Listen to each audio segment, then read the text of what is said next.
This is KVUE News at 5:30.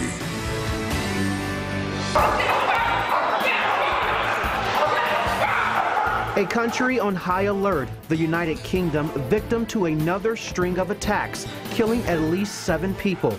The latest on police efforts to identify those responsible. And nearly 2 weeks after the deadly Manchester bombing, Ariana Grande returns to the stage. We're taking you inside the star-studded benefit concert.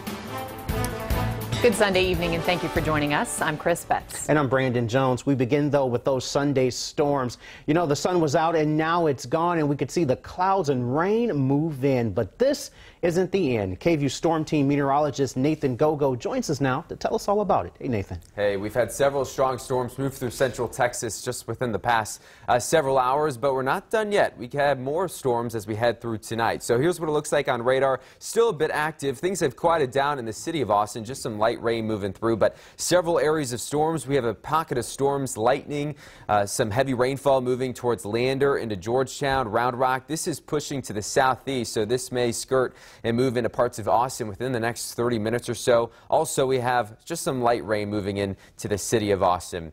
We're looking at storms also towards Bastrop County, moving into Fayette County. So if you're out in LaGrange, Giddings, and Lee County, expect to see rain chances go up within the next hour or so. Like I mentioned, rain has really moved out of city of Austin much. Here's a look at North Austin. You can see some clouds out in the distance. 79 at Bergstrom, 73 at Camp Mabry. Temperatures have cooled because of some of the rain we've seen. Still in the upper 80s, though, where some places haven't seen much rain. 88 in Bastrop, 86 in LaGrange. We're tracking more rain chances coming our way for tonight. We'll take a look at our hour-by-hour forecast coming up, guys. Thank you, Nathan. Well, all eyes on England tonight. Significant progress reported in the London terror attacks investigation, even as thousands pack a stadium, vowing not to let terrorists win at the One Love Manchester concert.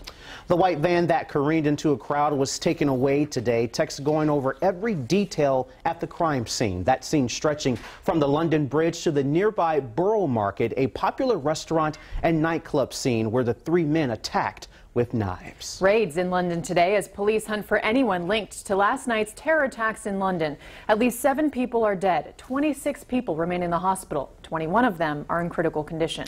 The UK's terror threat remains at its 2nd highest level. ABC's Ariel Reshef is in London with more. A night of chaos and panic, making way for a morning of arrests and resolve. This is our city. We will never let these cowards win, and we will never be cowed by terrorism. A summer Saturday night shattered by terror. The assault began when a white van plowed into pedestrians on the London Bridge. Holly Jones saw it happen and says it was clear the driver knew what he was doing. You know, he didn't look scared, he just looked focused, and I'd almost like to say the word demented. The screams, it was like a shrill.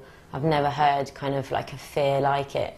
3 suspects jumped out of the van and ran into the nearby Borough Market, armed with long knives, slashing and stabbing people at random. I just saw suddenly loads of people run away from the market, and there was people lying on the ground.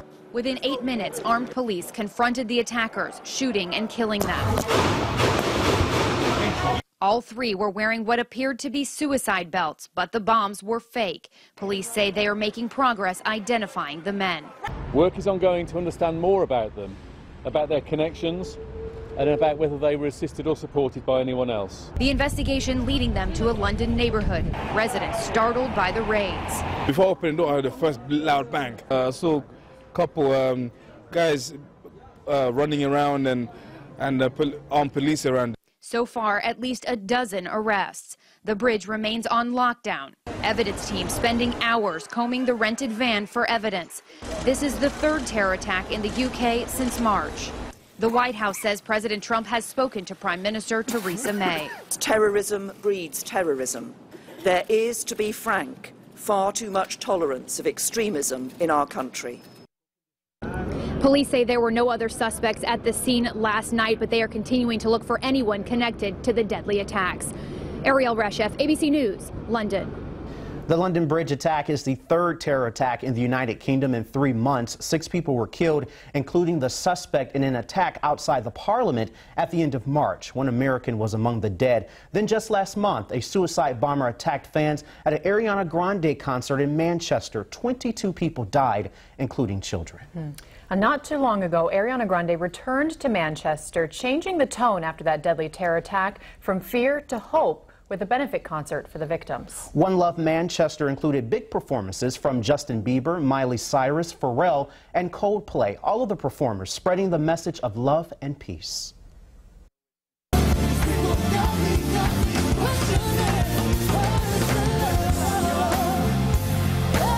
That's the Black Eyed Peas you're hearing, along with Grande, performing their 2003 hit, Where is the Love? So young, baby, you so cold, never had no son. Wanna grow up, yeah, so dumb. So when I get home, I'ma give you something. Rapper Mac Miller also took the stage with Grande. The two originally collaborated for her first hit single, The Way, back in 2013. All of the proceeds from today's concert will go to an emergency fund set up by the City of Manchester and the British Red Cross. Now you can watch the One Love Manchester concert tonight right here on KVUE. It's right after the night beat at 10 o'clock. So be sure to join us for that. It was a beautiful tribute. I know Ariana Grande was noticeably emotional after that. And good to see all those people out there. Well, now to a developing story out of Georgetown this evening. Police and fire crews are working a small plane crash in a field near the area of Sudduth and Industrial Park Circle. It happened just before 5. Crews say everyone is okay. Well, you may have heard a lot of motorcycles out on the road today. No, it's not the Rot Rally just yet. It was a military tribute ride to honor our veterans. Now, every year ahead of the Republic of Texas Biker Rally, veterans and their family members come out and ride from the Cowboy Harley-Davidson of South Austin to VFW Post 87 just south of Palmer Lane. That ride is a way to honor those who have served and who are currently serving our nation. We have to keep our veterans at the forefront and not be in the back of our minds. Okay, we need to support the veterans who've been out there, everyone from Vietnam to our current conflict. You know, we all served. We've all had a life of service, serving our country, serving our community, and we're still doing that today. Hundreds of people came out to join in today's ride, making for quite the sight on I-35 this morning around 11:30. You may have caught that on your way to church or brunch. But the ride doesn't just raise awareness, it also raises funds for veterans who are struggling with PTSD. This year, Rot Rally partnered with Motorcycle Missions and Voodoo Vintage to build a custom motorcycle. This you're seeing on your screen. They're going to give this away at the rally on Saturday, June 10th. So if you'd like to donate to the cause, you can go to KVUE.com to find out how.